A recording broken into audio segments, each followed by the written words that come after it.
Oh, hello guys. Welcome back again sa channel natin. So today, this is my reality for today nga na-experiensyahan ko at napatunayan ko sa sarili ko bilang tumuluo sa Diyos or tao na nagkakilala sa gahom ng Diyos, sa mga bugay na ibinigay ng Diyos, sa lahat ng mga bagay na ibinigay niya sa iyo na pinaniniwalaan mo na talagang mga mirakulo na mula sa Kanya. Ngayong araw, bilang tao, hindi natin maiiwasan yung ating mga mata, isip, yung ating nasa huna-huna, yung nararamdaman na magkamali tayo ng pag-uunawa. Ngunit yun lahat, hindi mo masasabi na worse na kasalanan kasi tao lamang tayo. Pag iyong alamin at titingnan at iliwanag mo ang iyong sarili sa katotohanan, malalaman mo na tama pala yun. Ikaw pala ang nagkamali sa isip at huna-huna mo. Tama pala yun ang mga ginagawa o tama pala yun yung pangyayari na yun.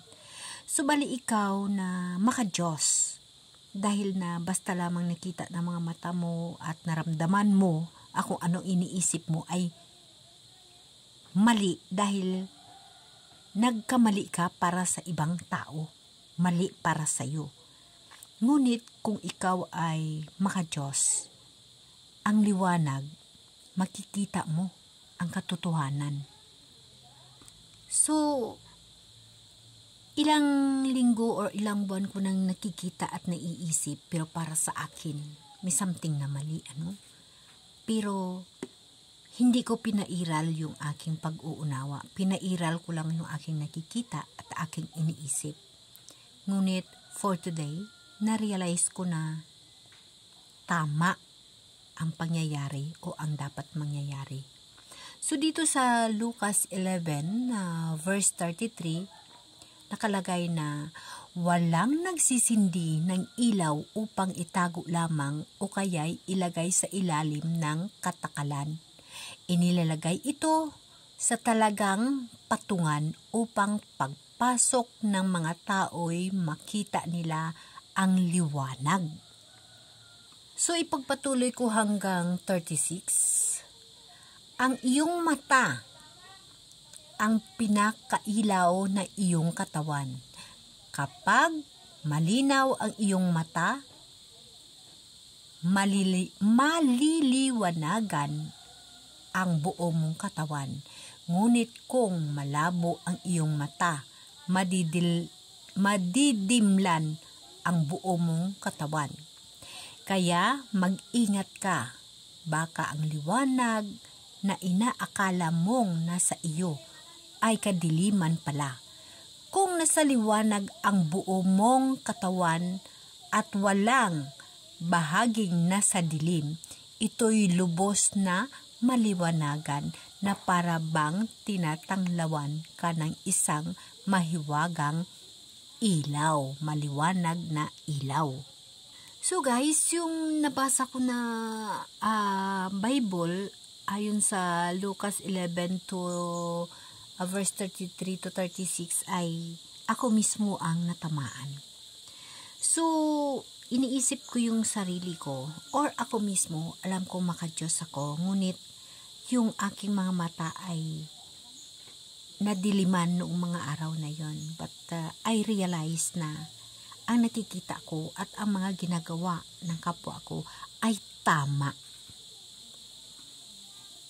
So guys, napakalalim yung mga sinasabi ko at ang hindi makaunawa nito, yung hindi rin naka-idea o nagbabasa sa Bible. Pero once nga nakabasa ka or naintindihan mo ang pulong ng Diyos, maunawaan mo ang bawat sinasalita ng kapwa mo, alagad ng Diyos. Ako'y makakasasala rin guys. Yun na nga nakakasala na nga ako guys sa paningin ko at iniisip ko Pero I realize now na tama pala yung nakikita ko at yun pala ang dapat mangyayari at yun pala ang dapat gagawin. So kung ano man yung mga bagay na yun guys, isi-share ko sa inyo. May halimbawa ako sa inyo guys na talagang katotohanan. Mayroon akong nakikita na isang tao. So, inaalagaan siya. Nakikita ko sa kanya, nandyan na siya, pinapakain siya, inaalagaan siya.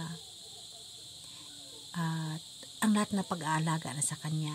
Pero, yun na nga bilang tao, nandyan talaga guys yung sinasabi na sometimes, not in the mood tayo, ano? So, para sa akin, yung nakikita ko na yun na pag-aalaga is kulang or hindi tama. At pumapasok sa isip ko, baka pagtanda ko, ganun din ako. Yun lagi ang nasa isip ko. Yun yung mga pagkakamali ko sa isip, sa huna-huna, at sa nakikita ko. But I realize now, dito nga, tinamaan ako sa tinatawag na ang ilaw sa katawan. So, na-timing nga na bumasa ako nito kanina. Pagbasa ko nito, dito ko na-realize na ang mga nakikita ko pala, hindi kulang yun. Tamang pagmamahal, tamang pag-aaruga, at tamang pagpakain. Yun pala ho yun. Yung aking nakikita na para sa akin, na kulangan ako. Pero ang lahat pala na yun is tama. So, nagkamali ako. Diba guys? Kaya, dapat natin laging tatandaan, kapag ang ilaw sa katawan mo ay lumiwanag, ang ibig sabihin pag alam mo yung mga pulong ng Diyos, kusa ho yun, nagapanalupsop sa sarili natin upang maunawaan mo, magre-reflect sa'yo ang mga sinusulat ng Bible. Ang hirap unawain ang Diyos, ang hirap unawain ang mga sinusulat sa Bible. Ngunit pag ikaw ay maka-Diyos at ikaw ay naniniwala, kusa ang iyong binabasa sa Bible parang espiritu na kusa kang pinaliliwanagan, kusang ini-explain sa'yo at kusa mong malalaman. Ganun ho guys ang pinagkaiba ng tao na ang Diyos nakilala nila, ngunit hindi nila isinasabuhay. Pag once na ang Diyos nakilala mo at isinasabuhay mo, at once na makadaan ka sa mga Bible guys, humingi ka ng guide sa pamaraan ng Bible. Sasabihin mo ang hirap unawain, ngunit paulit-ulitin mo na basa yun guys. Ulit-ulitin mo ng basa yun hanggang sa makukuha mo at maunawaan mo na yun pala ang ibig sabihin ng Diyos sa iyo. Guys, ganito lang yung gagawin mo.